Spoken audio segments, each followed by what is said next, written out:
When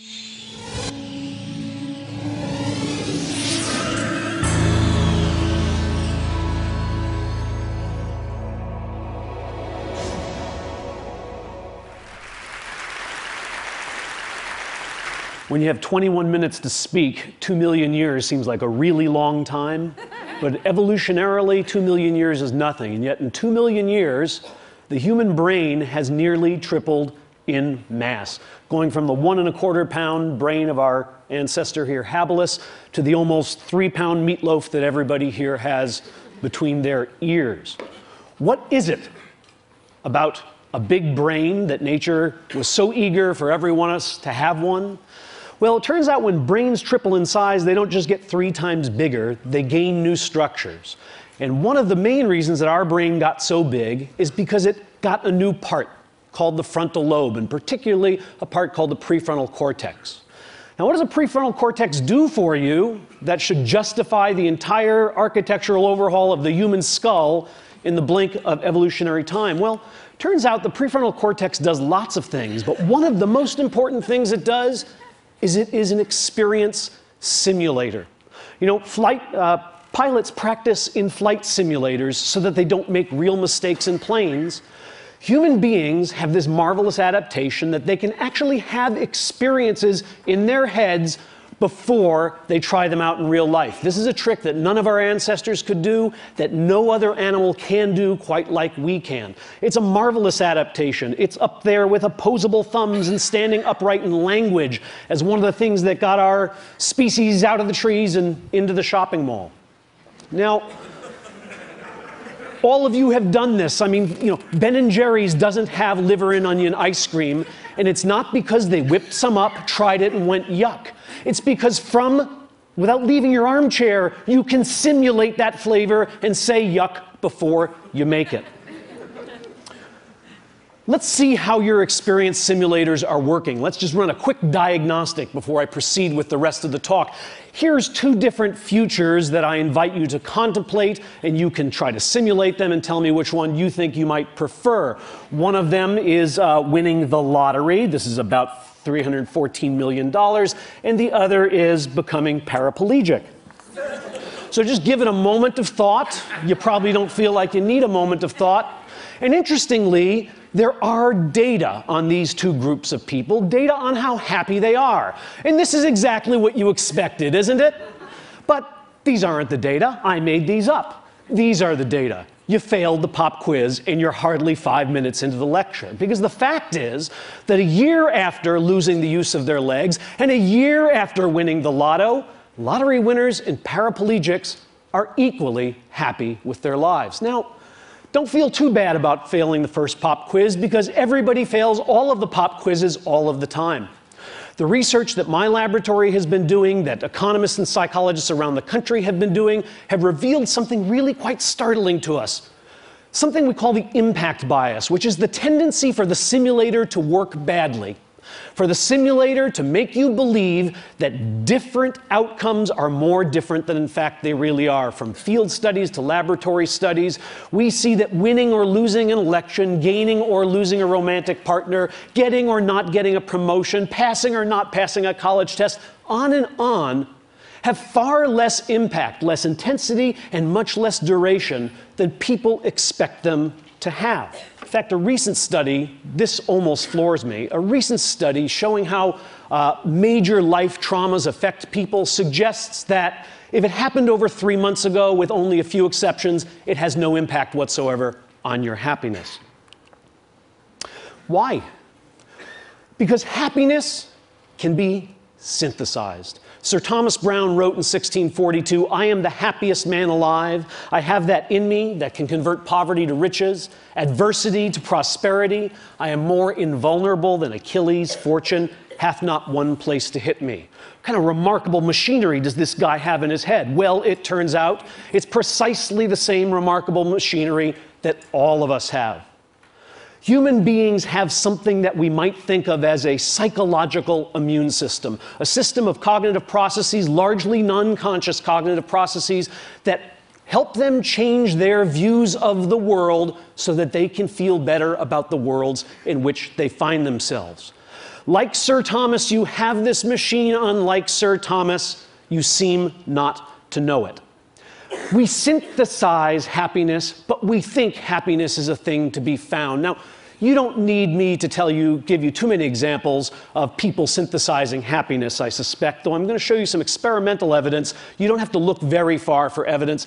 As a challenge to myself, since I say this once in a while in lectures, I took a copy of the New York Times and tried to find some instances of people synthesizing happiness. And here are 3 guys synthesizing happiness.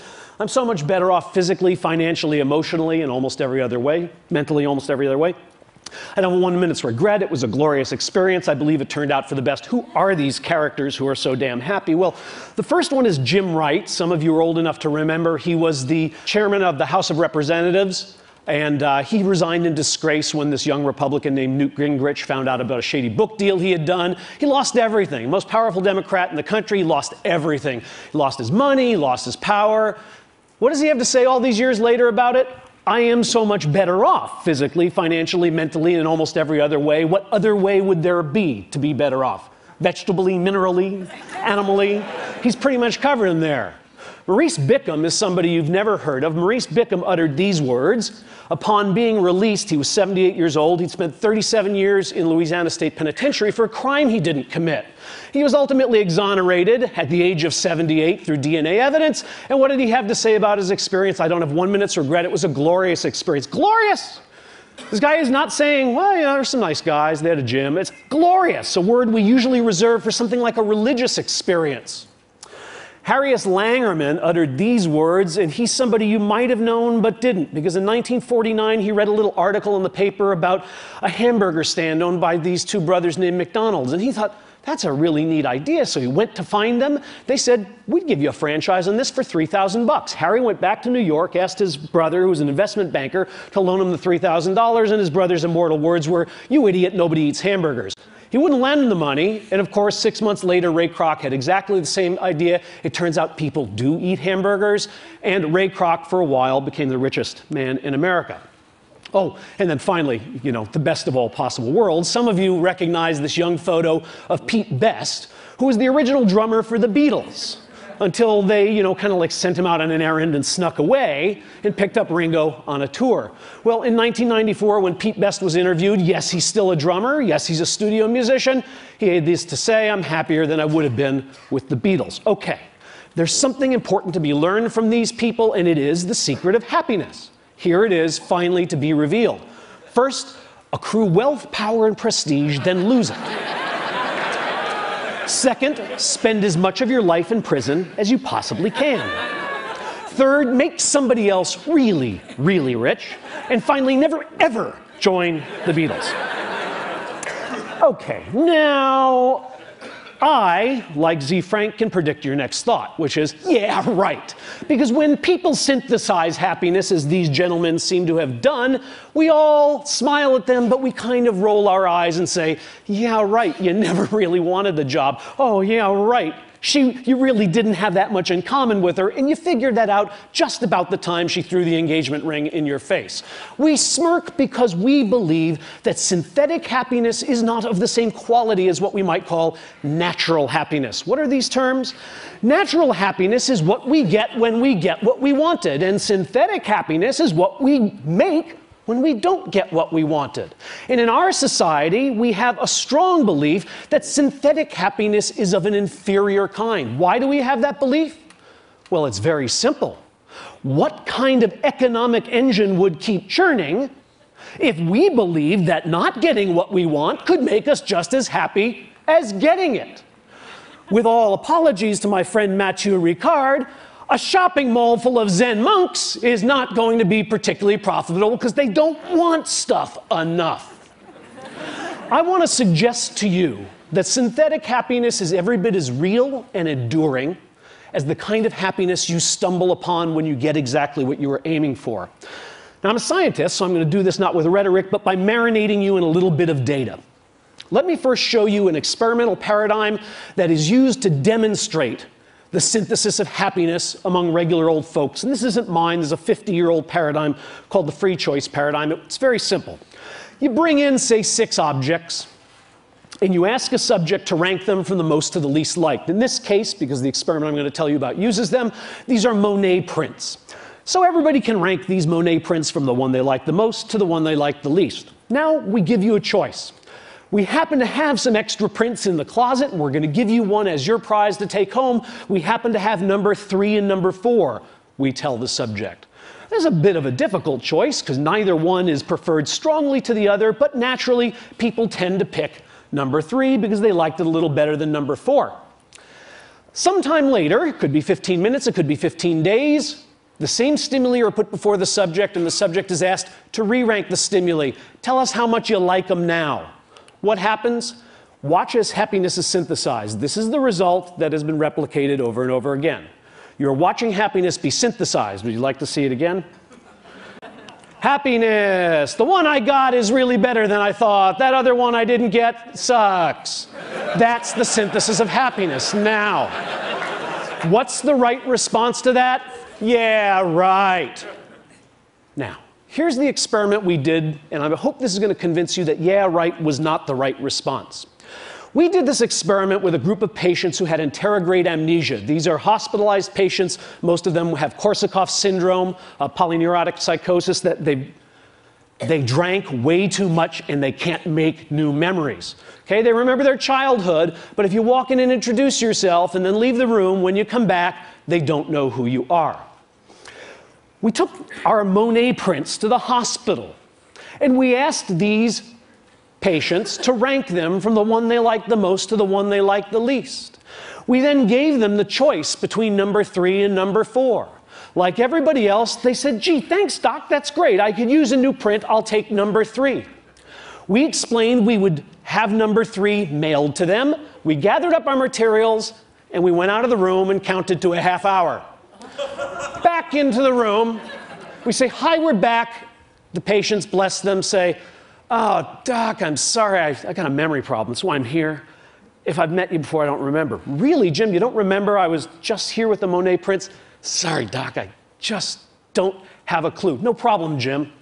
All I want you to do is rank these for me from the one you like the most to the one you like the least.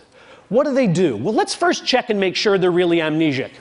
We asked these amnesic patients to tell us which one they own, which one they chose last time, which one is theirs. And what we find is amnesic patients just guess. These are normal controls. If I did this with you, all of you would know which print you chose. But if I do this with amnesic patients, they don't have a clue. They can't pick their print out of a lineup. Here's what normal controls do. They synthesize happiness, right? This is the change in liking score, the change from the first time they ranked to the second time they ranked. Normal controls show, that was the magic I showed you. Now I'm showing it to you in graphical form. The one I own is better than I thought. The one I didn't own, the one I left behind, is not as good as I thought. Amnesics do exactly the same thing. Think about this result. These people like better the one they own, but they don't know they own it. Yeah, right is not the right response. What these people did when they synthesized happiness is they really, truly changed their affective, hedonic, aesthetic reactions to that poster. They're not just saying it because they own it, because they don't know they own it. Now, when psychologists show you bars, you know that they are showing you averages of lots of people. And yet, all of us have this psychological immune system, this capacity to synthesize happiness, but some of us do this trick better than others. And some situations allow anybody to do it more effectively than other situations do. It turns out that freedom, the ability to make up your mind and change your mind, is the friend of natural happiness, because it allows you to choose among all those delicious futures and find the one that you would most enjoy. But freedom to choose, to change and make up your mind, is the enemy of synthetic happiness. And I'm going to show you why. Gilbert already knows, of course. You're reading the cartoon as I'm talking. Dogbert's tech support, how may I abuse you? My printer prints a blank page after every document. Why would you complain about getting free paper? Free? Are you just giving my own paper? Egad, man, look at the quality of the free paper compared to your lousy regular paper. Only a fool or a liar would say that they look the same. Huh, now that you mention it, it does seem a little silkier. What are you doing? I'm helping people accept the things they cannot change. Indeed. The psychological immune system works best when we are totally stuck, when we are trapped. This is the difference between dating and marriage, right? I mean, you go out on a date with a guy and he picks his nose. You don't go out on another date. You're married to a guy and he picks his nose. Yeah, he has a heart of gold. Don't touch the fruitcake, right? You find a way to be happy with what's happened. Now, what I want to show you is that people don't know this about themselves, and not knowing this can work to our supreme disadvantage. Here's an experiment we did at Harvard. We created a photography course, a black and white photography course, and we allowed students to come in and learn how to use a darkroom. So we gave them cameras, they went around campus, they took 12 pictures of their favorite professors in their dorm room and their dog and all the other things they wanted to have Harvard memories of. They bring us the camera, we make up a contact sheet, they figure out which are the 2 best pictures, and we now spend 6 hours teaching them about darkrooms, and they blow 2 of them up and they have 2 gorgeous 8x10 glossies of meaningful things to them, and we say, which one would you like to give up?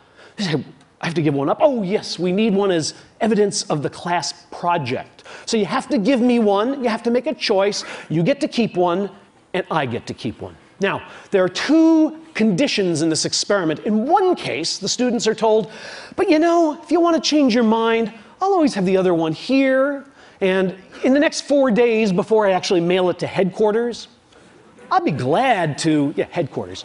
I'll be glad to swap it out with you. In fact, I'll come to your dorm room and just give me an email. Better yet, I'll check with you. You ever want to change your mind? It's totally returnable. The other half of the students are told exactly the opposite. Make your choice, and by the way, the mail is going out, gosh, in 2 minutes to England. Your picture will be winging its way over the Atlantic. You will never see it again. Now, half of the students in each of these conditions are asked to make predictions about how much they're going to come to like the picture that they keep and the picture they leave behind. Other students are just sent back to their little dorm rooms, and they are measured over the next 3 to 6 days on their liking and satisfaction with the pictures. Look at what we find. First of all, here's what students think is going to happen. They think they're going to maybe come to like the picture they chose a little more than the one they left behind, but these are not statistically significant differences. It's a very small increase, and it doesn't much matter whether they were in the reversible or irreversible condition. Wrong-o. Bad simulators. Because here's what's really happening, both right before the swap and 5 days later. People who are stuck with that picture, who have no choice, who can never change their mind, like it a lot. And people who are deliberating, should I return it? Have I gotten the right one? Maybe this isn't the good one. Maybe I left the good one, have killed themselves. They don't like their picture. And in fact, even after the opportunity to swap has expired, they still don't like their picture. Why? Because the irreversible condition is not conducive to the synthesis of happiness. So here's the final piece of this experiment. We bring in a whole new group of naive Harvard students, and we say, you know, we're doing a photography course, and we can do it one of 2 ways. We could do it so that when you take the 2 pictures, you'd have 4 days to change your mind, or we're doing another course where you take the 2 pictures, and you make up your mind right away, and you can never change it. Which course would you like to be in? Duh! 66% of the students, 2/3, prefer to be in the course where they have the opportunity to change their mind. Hello? 66% of the students choose to be in the course in which they will ultimately be deeply dissatisfied with the picture. Because they do not know the conditions under which synthetic happiness grows. The bard said everything best, of course, and he's making my point here, but he's making it hyperbolically. 'Tis nothing good or bad, but thinking makes it so. It's nice poetry, but that can't exactly be right. Is there really nothing good or bad? Is it really the case that gallbladder surgery and a trip to Paris are just the same thing? Nah, that seems like a one-question IQ test. They can't be exactly the same. In more turgid prose, but closer to the truth, was the father of modern capitalism, Adam Smith, and he said this. This is worth contemplating. The great source of both the misery and disorders of human life seems to arise from overrating the difference between one permanent situation and another. Some of these situations may no doubt deserve to be preferred to others. But none of them can deserve to be pursued with that passionate ardor which drives us to violate the rules either of prudence or of justice, or to corrupt the future tranquility of our minds either by shame from the remembrance of our own folly or by remorse for the horror of our own injustice. In other words, yes, some things are better than others. We should have preferences that lead us into one future over another.